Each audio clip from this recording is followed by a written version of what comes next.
Қайырлы күн, бүгін сіздермен өте дәмді ұңғырдақ тағамын жасап үйренетін боламыз. Алдымен қызып тұрған майға етімізді қуырамыз, үстінен пиязымызды турап салып, жақсылап араластырып қуыратын боламыз. Үстінен сәбізімізді және туралған бұрышымызды салып, тағы да араластыра отырып қуыратын боламыз.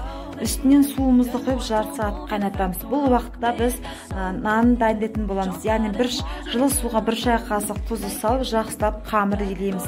Қамырымызды жұқа да қалың емес, орташа қалыңдықта жайып, газдың үстіне осындай табаға нанымызды екі шетінен аудара отырып, осылай кептіріп аламыз.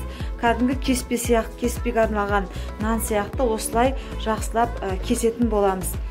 Үстінен картошкамызды саламыз. Картошкамыз жарықтай піскен уақытта жаңағы кесілген нандарымызды үстіне салатын боламыз. Суы әбден тартылғанға дейін баяу отта пісіретін боламыз. Бұл тағам сіздің барша отбасының көңілінен шығады. Міндетті түрде жасап көріңіздер. Және ұнаса менің каналыма жазылып, лайк басып, кез келген пікірмен білдіре кетіңіз.